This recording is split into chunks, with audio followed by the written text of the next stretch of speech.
A motion by Helmut. Welcome to Minutes by Minutes. I'm Elgin Nichols. And I'm Dave Kenny. And we're here to talk about what goes on in the village, the township. You know, those government people that make laws and regulations that affect you out there. That's right, Elgin. And whether you live in the village of Oxford, the village of Leonard, Oxford Township, or Addison Township, these are the people that you went unelected. And the commissions and the committees that make decisions whether you chose to go to that important meeting or not. And the result can be a taxing situation. That could happen. And like David tells you, if you don't attend these meetings, don't be surprised that it comes back and maybe bites you later. And you know there's humor in these meetings, believe it or not. Yes, there are. And it's rhyming cousin. A rumor. You're right. Humor and rumor, Right. they go together like oil and water. The rumors are easy. Rumors are easy to settle because they come mostly from, and actually, humor. You have to zoom in on this and appreciate this over time. But I'll be laughing at what you read. if you should miss a meeting, though, tune into Minutes by Minute, and you'll pick up some rendition of what that meeting was. Right, go to OCCTV.org, click on programs, and everything is in Voila. reverse date order. Boom. There we are. Okay, well, let's talk about a couple meetings that came up, shall we? Yes, we shall. Oxford Village Planning Commission meeting and the Oxford Village Council meeting that occurred. The first one we're going to talk about, of course, is the Oxford Village Planning Commission meeting. Was held on April 3rd. Gary Douglas serves as the chairperson for that board. Jack Curtis is on that board as well. Maureen Helmuth, Adam Johnson, Rose Bema, and also Gary Deeg. Now, Gary was out of town at the time. He was absent, but excused. So other than that, everyone was there. Drew Benson acted as the recording secretary, and he, of course, is the intern for the village, for village manager. Now, first thing they did, of course, the preliminaries, Pledge of Allegiance, of course. The agenda needed to be approved, and Jack Curtis made the motion to do it. Rose Bema chimed through with a second. Everybody approved to move forward with the agenda. Minutes for March 20th, 2018. They agreed to go ahead and approve those minutes immediately. Rose made the motion originally, Rose Bema, and then Johnston chimed in, you know, with a second on it. Worth the meat. Well, yeah, right. Also, correspondence. They, of course, talk about any correspondence they receive, letters, that kind of thing. Nothing. So they didn't have to deal with that. They talked about the public hearing. Of course, that was the next item on the agenda, and it concerned 51 South Washington, Suite G. Which is that? Well, that's on the far end of the building, looking across from the park. And there's an entrance there, and it encompasses... Was that the ice cream parlor? Or? No, you're No. thinking of a different place. Okay. Trust me. No ice cream in this place. Oh. Because this is a Tall order. medical facility. If there's well, it could be. Well, If you have your appendix taken out, maybe. Or does that occupy the upper floor? It's on the upper floor, and also Suite F is in that group also. Now, That wasn't that far off. no, you weren't too far off. Suite F is Remax, and of course they applied for a signage also, in the same sense that this particular organization is also applying for one. And the code requirement is 5 square feet for the sign. Or for the building? Well, for the sign, it's based on the square footage of the building or the space that it occupies as a rule. But they're requesting 12.9 square feet, considerably larger. Now, the problem that arose here is that Will this project off the side of the building or be on the surface? it's going to be on the surface above the door area, where it's going to identify both Remax is going to have a sign there because it was approved later as well, even though the Remax people weren't present during this particular special use Okay. under consideration. So the public hearing went forward. They want to know if there's anybody who was against this particular sign. There's nobody that raised their hand for that. And so the sign maker from Northern Sign Company, Justin Moore, stood up and addressed the village council, or I'm sorry, village council, the planning commission. Close. They harmonized. They harmonize. Actually, what happens is a lot of times a planning commission will approve something and then it has to go before the council, which they have to cement it at that point. I think that's called a hot potato. Yeah, unless they, of course, follow the ordinance requirements, and then they can go ahead and make the Right, decision there. right. But so anyway, Justin Moore talked about the sign that he was proposing. It's going to be channel letters, lighted channel letters. What are channel letters? They will put out, for example, medical, and it'll be the actual lettering, but inside the lettering will be lighted. Okay, Got it? sure, Okay. You've seen those before, right? I guess. I guess you should. Yeah, because if you don't, you want to come back and check it out, because that's what they're going to do at some point here. So they noted that Remax was not present, but they asked the acting consultant who's there if there was any issues or problems, with this, and there were no issues that were brought up.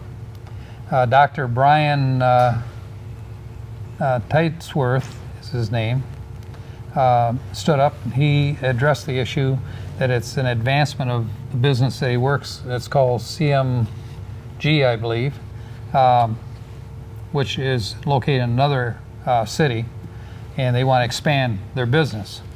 And he What do they do? well, what do? They do medical treatments in there.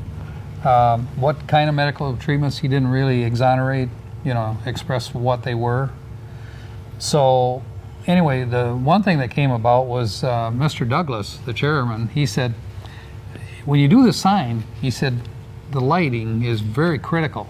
He says that people in the park, I don't want them going like this when the signs come on. And he assured him that it would not do that, that according to the ordinance, one candle light of power or luminance was required. And One what? One luminance. One luminance, not very luminance, much no, at all. Right. Light luminance is 1 foot candle, is what I wanted to say. 1 foot candle. And so it's kind of minimum. And that was the first statement that the consultant stated, to Mr. Douglas. And then she clarified things again. She said, by the way, there is a little change of that, and a C1 core requires that a design consideration be made and reviewed by the board, rather than just going with the ordinance and assuming it's going to be done. Questions were, is there a way to lighten this sign if it's too bright? Is there a way to brighten it up a little bit if it's not? And the sign maker said, yes, there is. So with that, we'll be back right after this, as soon as we get lighted.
Welcome back to Minutes by Minutes. I'm Elgin Nichols. And I'm Dave Kenny. And we were talking about the Planning Commission meeting that they had and the approval of signage that's going to be for a doctor's office in 51 Street location.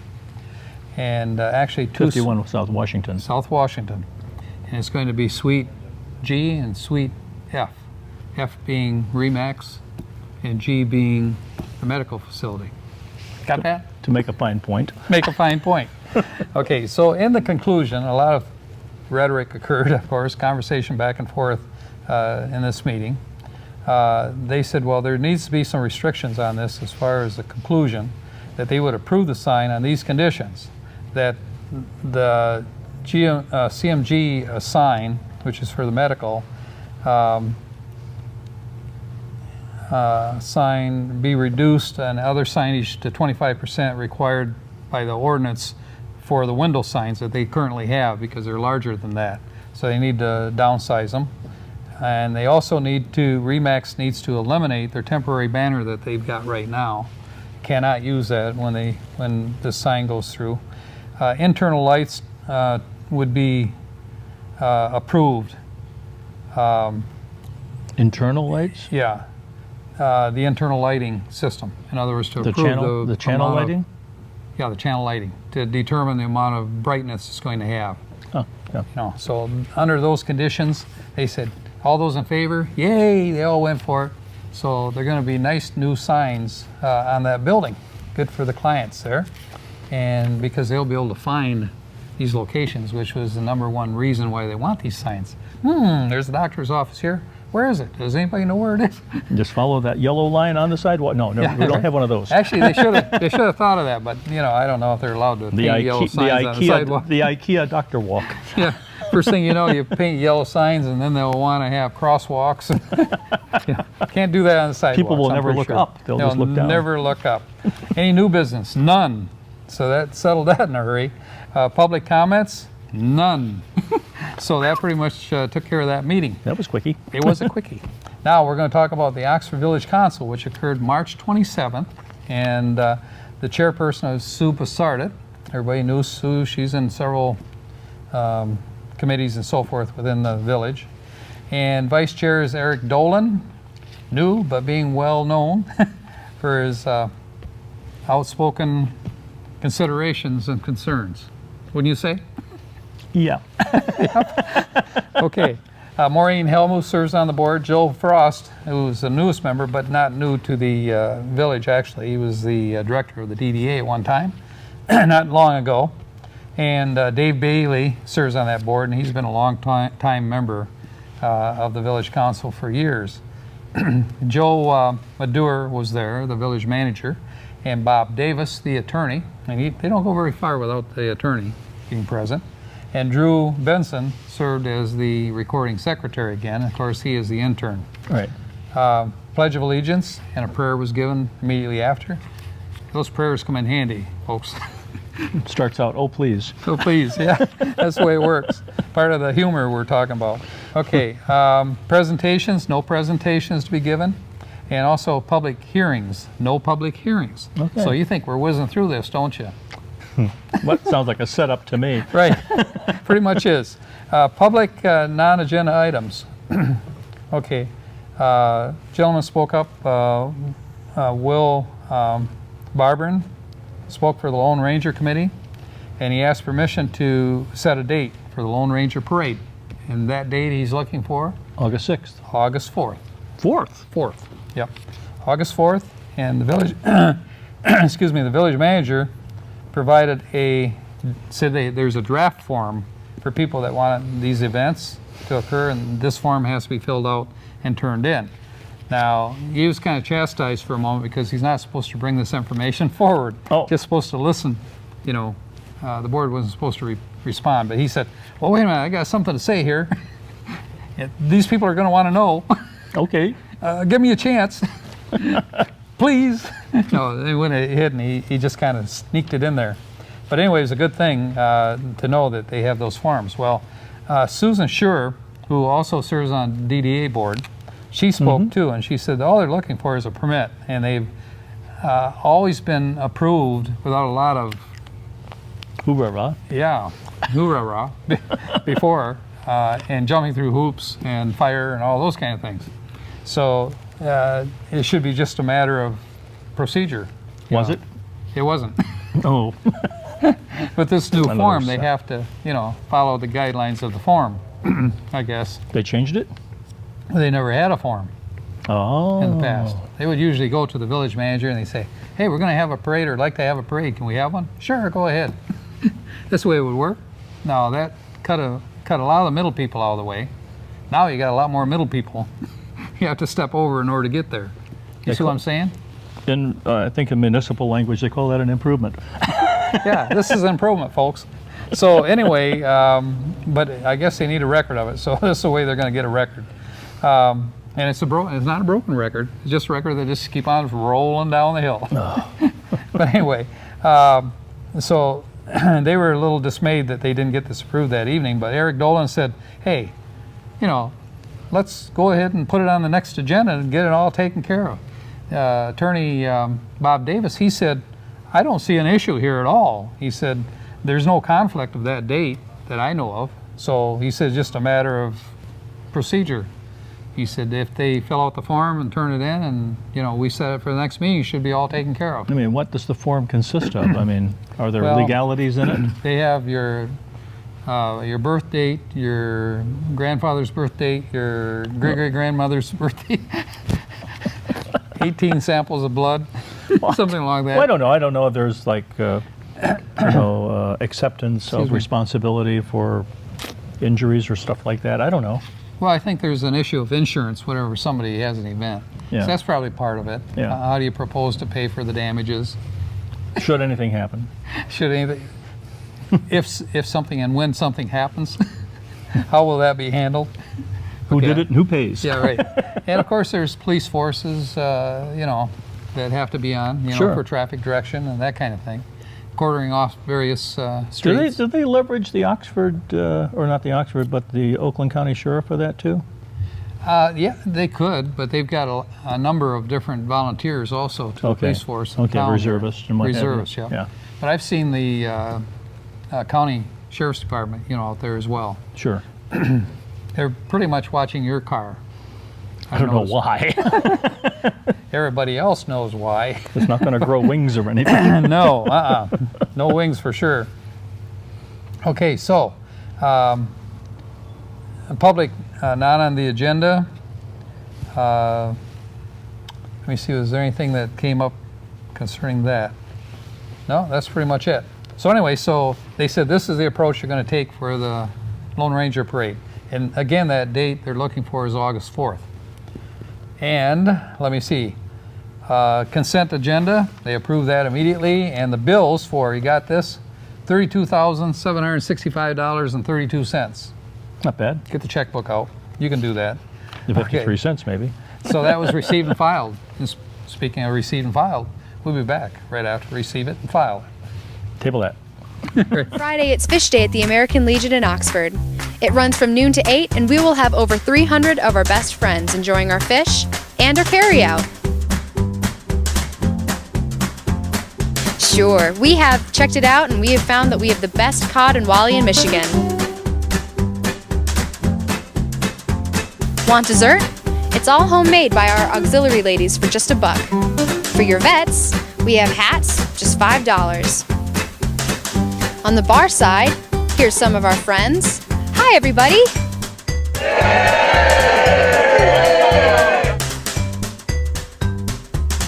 On the museum side, some more friends. Hi again. Where you can check out one of the best military museums in the state.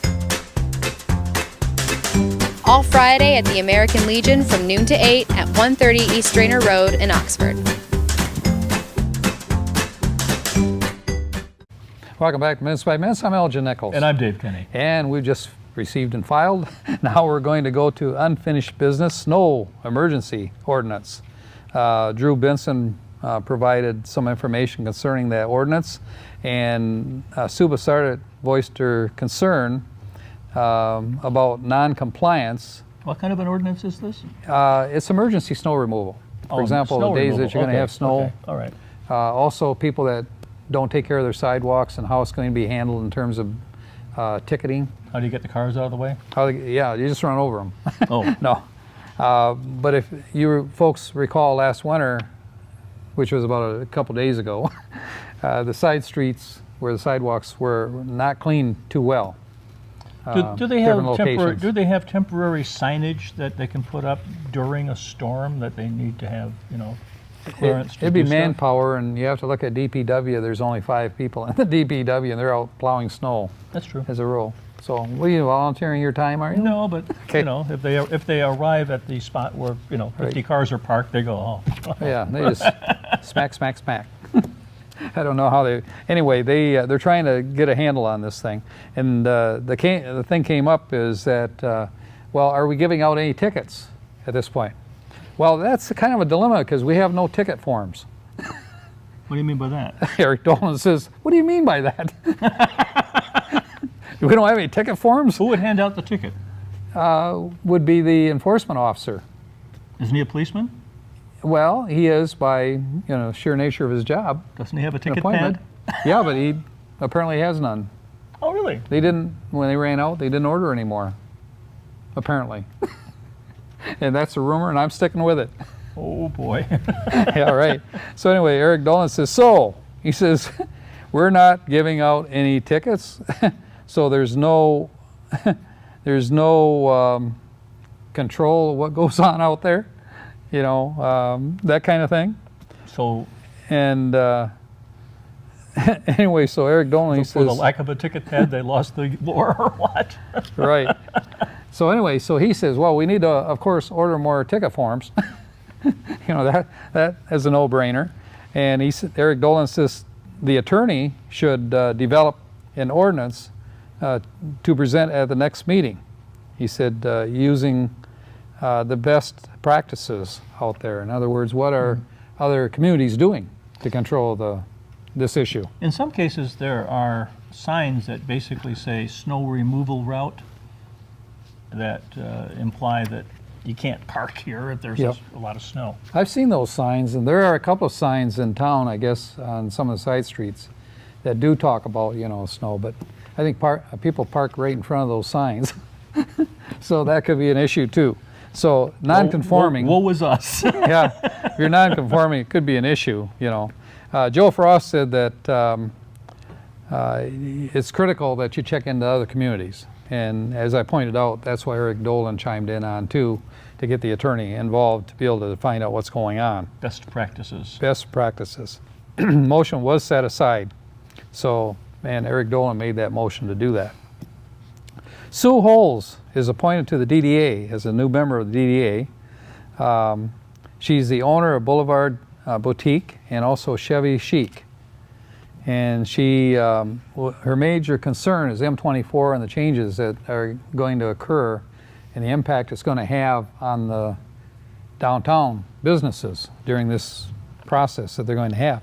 Now, you folks out there should know that they had a meeting not long ago with MDOT, as a matter of fact this week, with Lake Orion and also Oxford Township, or Orion Township and Oxford Township and the village, in which they decided that the best thing to do is hold off 2019 construction to 2020, to the original schedule that they had.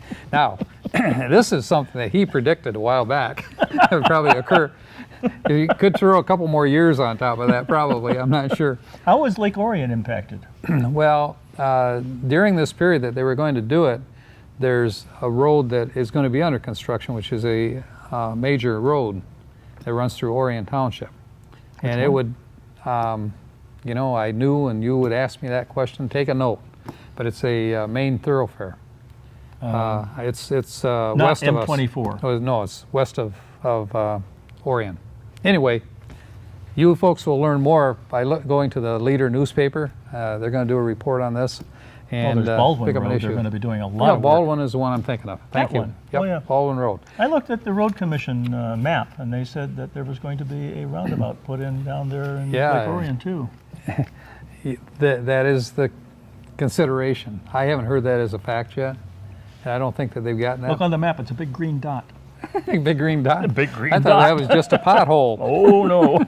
No? It's that three-corner intersection down Okay, there. well, Orion I Road. can spread the rumor it was a pothole. Big green spot. Okay, and kids use it for a swimming hole when I cars see. aren't going by. Something along that line. A lot of potholes, but anyway, they're trying to take care of them. They're doing the best Sure. they can, I'm pretty sure. Because otherwise, people on the phone chewing them out, people catch these MDOT people on the road and they want to give them all kinds of trouble. Yeah. I mean, they love it. I mean, give me more. You know, my I want my more. wife has gotten a couple of bent wheels off of those little things. But these guys, you know, they want to take the heat. I mean, they love it. So you folks just remember that. Have you been talking to? Right? So they're trying to fix it as best they can. I know they are. Okay. So anyway, the motion was made to go ahead and approve the appointment for Sue Holtz. And she's a good addition. She actually lives in my subdivision. Does she replace somebody? She's filling a vacancy, and I Okay. can't recall who the vacancy was. Okay. It'll come to me probably after the show here. Okay. a Joe, dream. Joe Frost, let me see, there's a note. Oh, he wanted to say that as far as appointments such as this, the president can make those appointments for the DDA without consulting the village council members, the rest of them. Oh, She could just go ahead and make the appointment. so there's no qualification by the council? No. Okay. And Sue Basarda, she said, well, you know, it's been the good thing to do is, you know, get the DDA's input on this and approval on it, and then take it to the village council and, you know, give them an opportunity to voice their concerns as well, So was Sue recommended by the DDA to the council? by the DDA to the council. Okay. Yep. That's fine. So that's the way it has been worked. In past years, I guess the president of the village council used to appoint them, but that was over 2 years ago. Autocratic. Autocratic, yep. Okay, let me see what else we got. Oh, employee health care program. Joe Madur has been researching the better plan for the hourly employees with the village, and came up with a program with Blue Cross Blue Shield, and had meetings with various heads of these departments, like the DPW and the police department, and explained to the employees what it is, and they're all for it for a couple of reasons. One is that they don't have as high a deductible as they do under the old program, and also the village will save over $29,000 in this contract. So they're getting cheaper insurance and a Getting lower better coverage. deductible. Yep. That sounds like a marriage made in heaven. Yeah, pretty much it was.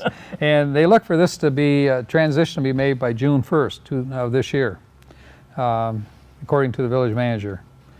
Okay, the other subject came up is Scripture Park, talking about volunteers to work flowers for the park, and there was no big issue over that. They pretty much agreed that that's nice that these people want to volunteer. Now, what's coming up? Well, we do have meetings.